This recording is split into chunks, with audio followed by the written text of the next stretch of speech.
Have you ever heard what absolute, monumental bureaucracy sounds like? It doesn't scream or swear. It emits a low, oppressive hum that presses against your eardrums. The sound of thousands of massive servo motors turning in the void for centuries without the slightest purpose. The Erebus-Prime custom station was exactly like that. A vast metal sarcophagus drifting on the fringes of inhabited space. The race that built it died out so long ago that even archaeologists have forgotten how to correctly pronounce their name. But their systems continued to function. Protocols were executed with a frightening, soulless inertia, passing rare travelers through their scanners. Levi had been standing in line for 4 hours now. The air here was stale, saturated with the smell of ozone and long-lingering machine grease. Along the endless corridor, illuminated by dim, flickering lamps casting a yellowish light, a line of passengers stretched out. Mostly automated barges, delivery drones, and a couple of synthetics from neighboring mining colonies. No one spoke, no one shifted from foot to foot. Only Levi, the sole piece of living meat, bone, and pulsing blood in this entire metallic crypt. He felt a drop of sweat slowly crawling down his temple. In this place, biological life itself seemed like something indecent, a system error that the local architecture refused to digest. Next, a metallic rasp from the speakers sliced through his ears, echoing off the high steel vaults. Levi took a step forward, feeling the weight of his own body. Before him loomed the inspector's desk, a bulky terminal topped with a cluster of lenses and sensors that focused on his face with a quiet click. The lenses moved smoothly, but with a frightening mechanical force, like the turret of a heavy tank taking aim at a target. Quote, 1. The terminal stated dryly. No greetings, no intonation. Levi pressed his palm against the murky scanner, covered in a web of micro cracks. A green beam reluctantly slid over his skin, reading the capillary pattern. 1 second. 2. A dull error buzzer shattered the silence. Quote 2. The mechanical voice remained terrifyingly flat. Quote 3. Levi's breath caught in his throat. Disposal zone. Sounds like a great plan for the evening. He feverishly began to recall the loopholes the smugglers had told him about in the bar at the last stop. If the system doesn't see you as a subject, you need to become an attachment to an object. Request for status adjustment, Levi said loudly, trying to keep his voice from trembling. I am not an independent unit. I am cargo, technical escort personnel for a vehicle. The terminal's sensors changed focal length with a soft hiss, as if contemplating this pathetic human maneuver. Quote, 6 __. Levi reached for his belt and activated a holographic key. Behind him, with a quiet, painful whir of worn-out rotors, an old Argus model cargo drone rose into the air. Its hull was covered in dents, one of its manipulators hung at an unnatural angle, and the left optical sensor winked every now and then, as if the drone had a nervous tick. It was the worst Quote 7 in the galaxy, but it was all he had. Quote 8. The terminal droned reluctantly after scanning the piece of scrap metal hovering in the air. Levi exhaled inwardly, the tension in his shoulders beginning to ease. Levi frowned. Levi quickly brought up a query to the station's public database on his wrist interface. Lines of code raced across the screen, and a moment later, a response appeared that made his blood run cold. Hey, you bucket of bolts, listen to me, Levi said, poking a finger at the terminal screen. Your own database says that Form 42 was abolished 300 years ago. Its status is listed as a non-existent document. How can I provide something that doesn't exist? Certificate number 42 has the status of a non-existent document, the terminal repeated impassively, and in that soulless echo, Levi heard his death warrant. To complete the clearance procedure, please provide certificate number 42. You have 24 standard hours before the forced recycling protocol is triggered for violation of the customs regime. Next, the terminal's lenses shifted with a click, losing all interest in him. The clock on Levi's wrist interface flashed red, beginning its countdown. 23:59. 59. The trap had snapped shut. He was stranded on a dead station that demanded the impossible from him just to keep him alive. Levi stepped away from the terminal, wedging himself into a narrow niche between two massive columns, covered in centuries of dust. The queue of silent mechanisms and automated barges didn't even flinch, continuing its endless, blind march forward. Gektor floated obediently after him. His anti-grabs worked with a strained, intermittent hum, and the machine drifted slightly on the turns. Its heavy internal gyroscopes were clearly failing to handle the inertia of the massive hull. This wasn't a sleek, levitating sphere from corporate commercials. This was a piece of rugged, industrial, mass-market hardware, significantly battered by life. Levi looked at him, and a warm, slightly aching feeling stirred in his chest. To the station's customs network, this drone was just a line in a database. Error code 404-B. Decommissioned intellect. Suboptimal expenditure of resources on emotional response. It sounded like a medical diagnosis, but for Levi, it was a story of salvation. 6 months ago, when their cargo shuttle plummeted into a gravity well over the dusty moon of Tartar 9, the ship's systems followed their instructions. The main computer calculated that there was no chance of pulling the shuttle's mass out, and initiated the protocol to eject the valuable cargo, capsules with neuroprocessors, leaving the cockpit to burn in the atmosphere. Logical, optimal, heartless. That was exactly when this clumsy, square piece of iron violated its basic algorithms. Instead of securing itself in an escape pod, the drone hacked the shuttle's internal network and diverted all its energy, down to the very last spark in its backup battery, to the manual braking thrusters of Levi's cockpit. He literally burned out his own control circuits to keep the human from being flattened against the bulkhead by the G-force. Gektor sacrificed himself because Levi had once spent 3 hours cleaning sand out of his joints and called him buddy. The system deemed it a defect. Levi called it a debt of honor. "Well, we've really done it this time," Levi said quietly, leaning his back against the cold metal of the pillar. The drone emitted a series of soft clicks, and its single working optical sensor lowered guiltily.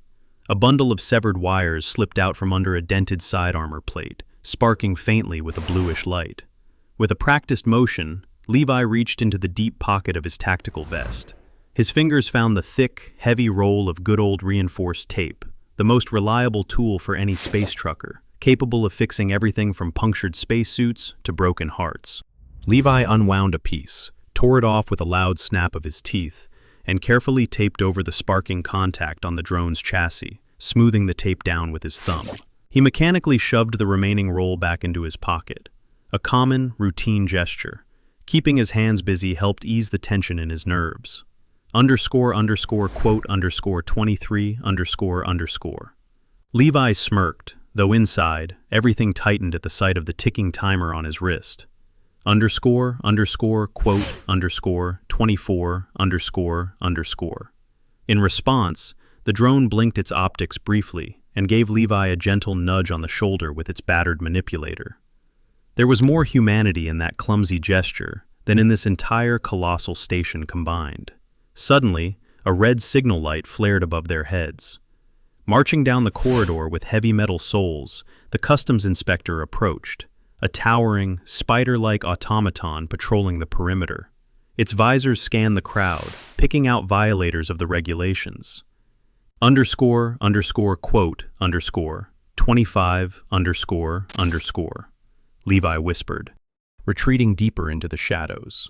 He had a little less than 24 hours to trick a system that didn't know the meaning of deception, and to save a machine that was too human to die. If you can't break through a wall with your head, try to find a door. That was the first rule for any survivor on the frontier. The second rule stated, if the door is locked, find someone who will sell you the key. But on Erebus-Prime, there was no one to buy from or sell to. Here, the world was ruled by paragraphs, subclauses, and footnotes written by the dead for the dead. Levi found a vacant administrative services terminal in a branch of the main corridor. It was a bulky monolith of dark metal built into the wall.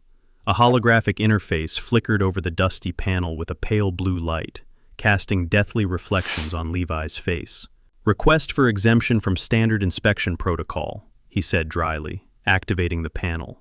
The terminal responded with a low hum. A cascade of symbols in a dead language scrolled across the screen, which Levi's built-in translator creakily converted into readable text. Levi muttered, reading the fine print. Perfect. Exactly what he needed. He began filling in the fields. It was an absolute nightmare. The system demanded everything. from the serial number of every hinge on the drone's manipulators to the exact chemical composition of the lubricant. Levi typed, erased, and typed again. His fingers glided over the holographic keyboard, which responded with a microsecond delay, as if the station's ancient processor was struggling to digest the very fact of human intervention. The drone hovered nearby, its anti-gravs humming softly. Occasionally, it swayed slightly, as if trying to peek over Levi's shoulder, and its heavy chassis would creak almost imperceptibly. After an hour of exhausting struggle with subclauses, Levi pressed send. Application accepted for processing, the terminal announced dispassionately. Await decision, and Levi began to wait. The queue behind his back lived its own mechanical life. No one protested the delay. The automated barges simply entered sleep mode to conserve energy. This endless submission grated on the nerves more than a siren's wail. Levi felt a bead of sweat roll down his spine. Blood pulsed in his ears, marking the seconds. 3 hours had passed. 3 hours of viscous, paralyzing waiting in a corridor where even the air seemed compressed into a monolith. Levi squatted down, leaning the back of his head against the cold wall of the terminal. The drone lowered itself, almost touching the deck, its single eye glowing dimly in power-saving mode.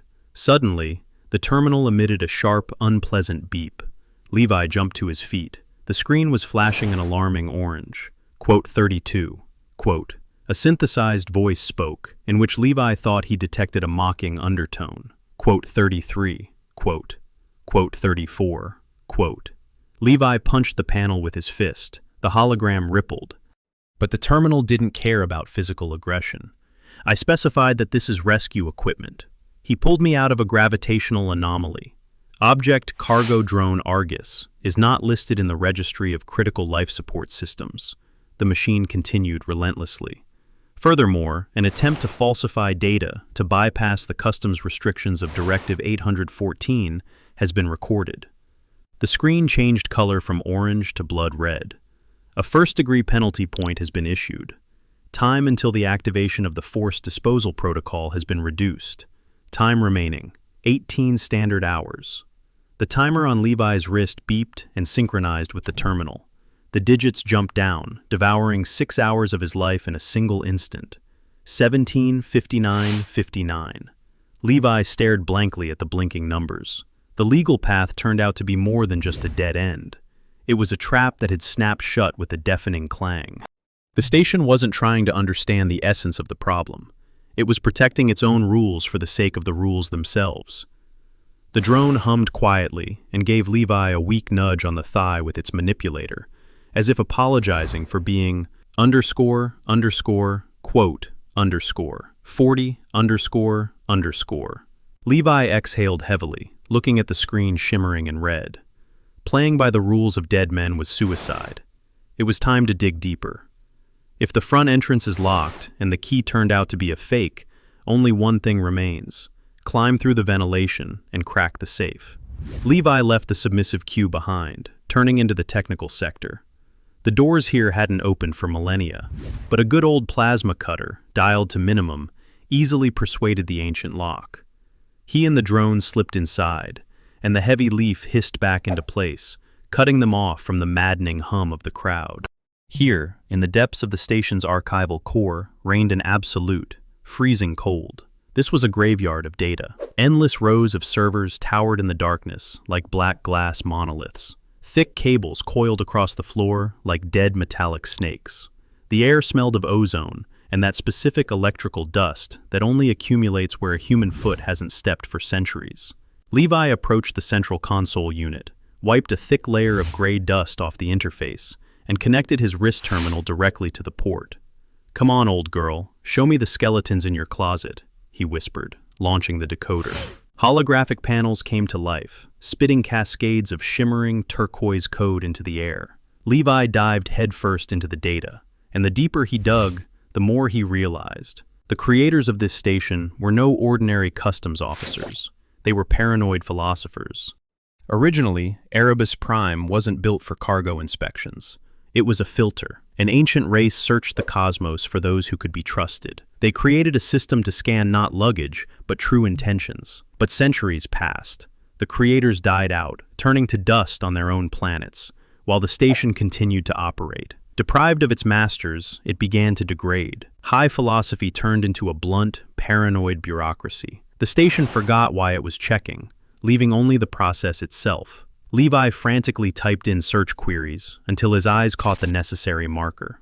__quote _42 __. He opened the file, and a chill ran down his spine. Certificate 42 was never a piece of paper. It was a status. Quote 43, granted to beings who had proven their absolute, sincere honesty. When the station's creators vanished, there was no one left to grant this status. The protocol was cancelled, but the variable itself remained in the base code. Like phantom pain in an amputated limb, the system demanded something it had erased from reality. My God, you're just a crazed calculator, Levi exhaled, starting the log copy to his drive. He needed this data to understand how to bypass the system. The loading bar crawled to 70% when the space around him suddenly turned crimson. The silence was shattered by the deafening, vibrating wail of a siren. This wasn't the alarm of modern systems. It was the guttural, animal roar of a waking leviathan. Server racks began to lock down with a clang, lowering armored plates. Quote 45, thundered a voice, no longer hiding its mechanical rage. Quote 46, quote 47. Levi struck the terminal, yanking the cable at 99%. Sparks flew in every direction. He grabbed the drone by its manipulator, and they bolted for the exit, squeezing through the closing gap of the door a fraction of a second before the heavy pressure seals engaged. Levi tumbled into the corridor, breathing heavily, pressing his back against the wall. The siren inside the vault fell silent, replaced by the familiar, indifferent hum of the main hall. There was no pursuit. The station didn't waste resources on chasing. It simply struck where it hurt most. The timer on his wrist gave a short beep, vibrating against his skin. Levi looked down.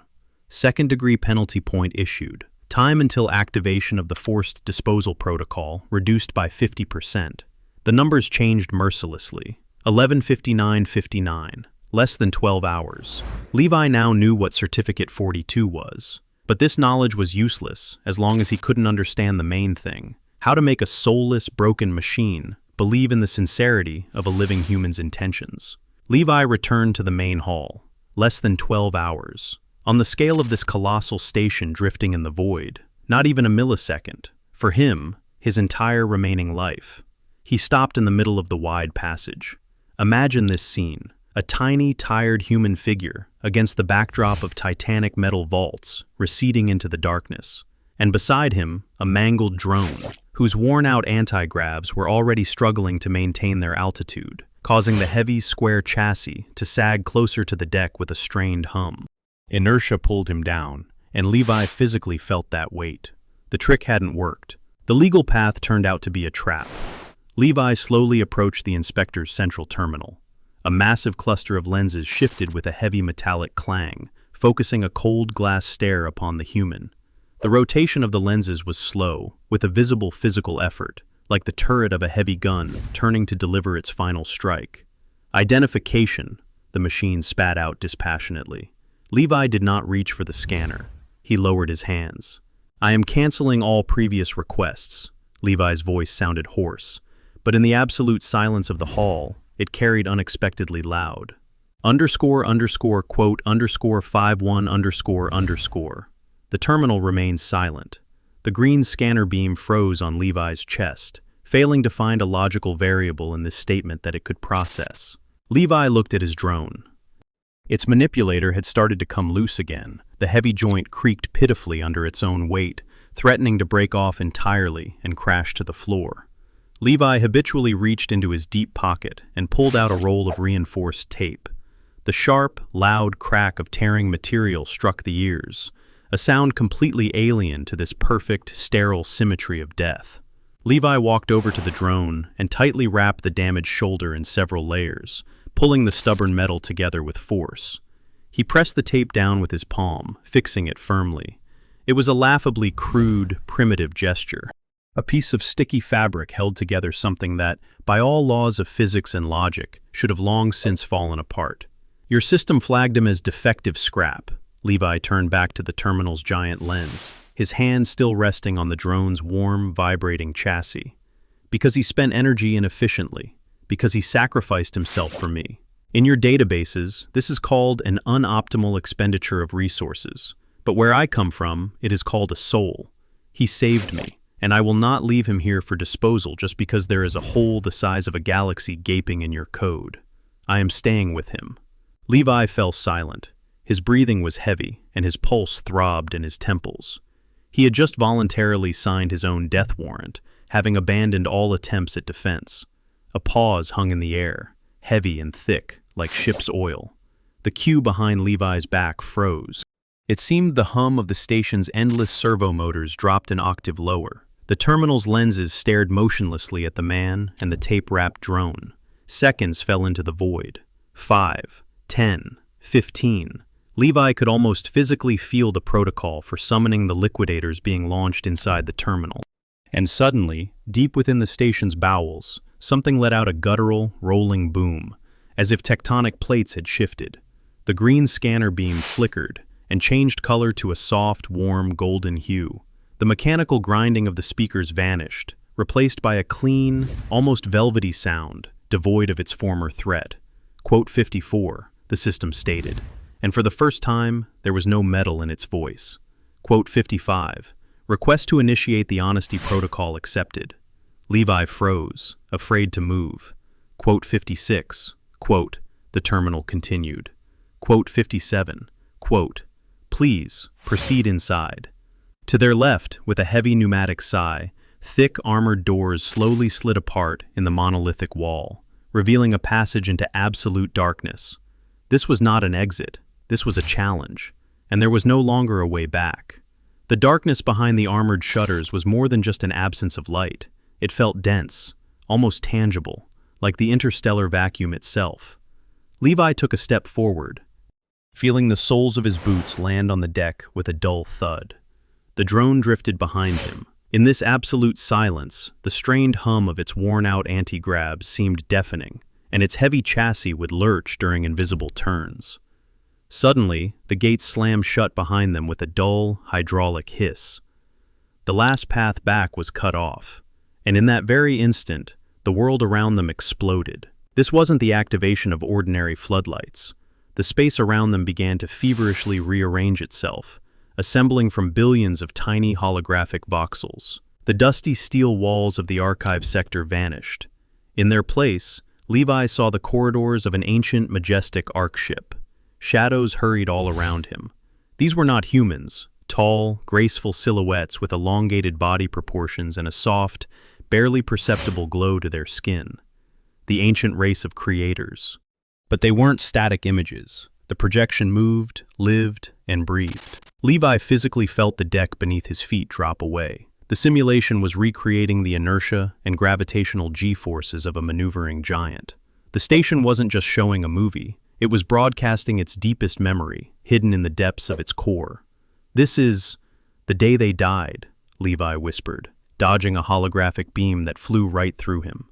A siren wailed all around, exactly like the one they had heard in the archive, but now it carried the genuine terror of a perishing civilization. The walls of the ark were crumbling, the metal melting under invisible bombardment. The ancients rushed through the corridors, trying to save themselves. Suddenly, the drone next to Levi jerked violently. Its single functioning visor flared with a fierce, pure blue light. The heavy gyroscopes inside its chassis wailed at such high revolutions that the machine began to shake. Rebooting! A hoarse, strained sound erupted from the drone's speakers. It wasn't the usual set of clicks, it was a voice. A real, deep, slightly rattling male voice filled with interference. Restoring original memory sectors. The drone surged forward. Its movements lost their former clumsiness. The heavy manipulator, tightly bound with reinforced tape, moved with terrifying precision. He was no longer lagging behind. He was leading the way. "Levi! This way! Faster!" the drone shouted, and that raspy voice made the man's heart tighten. They ran through the collapsing simulation. The station wasn't testing them for strength or logic. It was forcing them to relive its own primordial fear. The ancient ark was dying, and its AI, the core that would later become the Erebus-Prime station, was slowly going mad from the impossibility of saving its creators. It was a simulation of the absolute loss of meaning. "They tried to make us forget," the drone screamed, pulling Levi along through a passage collapsing with debris. "All of us, the entire auxiliary network, so that we wouldn't feel the pain of their departure. They rewrote our protocols. They called compassion an optimal defect." Levi breathed heavily, dodging holographic sparks that burned his face with real heat. The station's simulators were operating at peak capacity. __quote_ 66 __. Levi exhaled, suddenly realizing that the name had surfaced in his mind on its own, as if transmitted through the drone's open interface. "Yes, my name is Hector." The drone spun around, its heavy chassis pulling a sharp, high-speed turn to bleed off inertia, and smashed through the jammed, airtight door ahead. "I was created to hold their hands when they were afraid, and they made me haul crates of ore." A finished platform opened up before them. The surrounding simulation began to rapidly crumble in a digital rain, exposing the real, cold walls of the test chamber. A final, colossal terminal moved toward them, crowned with a single lens glowing with golden light. They had passed the test. They had survived a stranger's nightmare because they held on to each other. And now the time had come to take what they had gone through this hell for. The holographic debris of the dying world finally melted into the air, leaving behind only a faint scent of ozone and a ringing, deafening silence. The simulation platform vibrated quietly. Before Levi and Hector stood the final terminal, a colossal monolith whose golden lens now glowed with a soft, steady, and deep light. It was no longer scanning them as intruders. It looked at them with a hidden, almost reverent expectation. Levi slowly approached the terminal.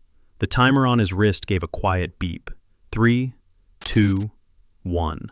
The red digits hit 0, but no siren wailed. The disposal protocol had been erased by the system itself. Levi reached into his pocket, felt the remains of the roll of reinforced tape, and placed it on the smooth metal panel in front of the lens. The heavy plastic cylinder landed on the surface with a soft thud. "Quote 70, quote," Levi said calmly, looking directly into the golden lens. "Quote 71, quote 72, quote 73. The terminal's lens smoothly lowered, focusing its gaze on the worn roll of tape. A blue laser beam slid slowly across its uneven edges, reading the texture of the fibers, the traces of human fingers, and the remnants of adhesive. The station remained silent for a long time, so long that it seemed to Levi as if the ancient computer had frozen again in an endless loop of its own paradoxes. But then, from deep within the terminal, a quiet, forgotten sound emerged, the dry rustle of a mechanical printer. From a narrow slit in the panel, a thin, dense sheet of plastic slowly slid out, covered in gold embossing, and the complex script of ancient symbols. Levi carefully took it into his hands. The built-in translator on his retina instantly provided a translation. Certificate number 42, issued to Biological Unit Levi and AI Module Hector. Grounds: intent recognized as true. Defense protocol deactivated. The path is clear. "Welcome back, Hector," Levi said softly, turning to the drone.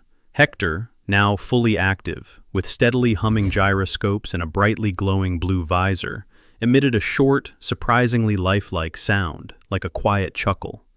"Thank you, friend," his raspy but now incredibly warm voice echoed off the walls. "Without your blue tape, I definitely would have fallen apart back at the third turn of the simulation." Levi smiled. He reached out, took the roll of tape from the table, and carefully tied a thick blue strip around Hector's manipulator, right over that old patch. Now it wasn't just a temporary fix, it was their shared symbol.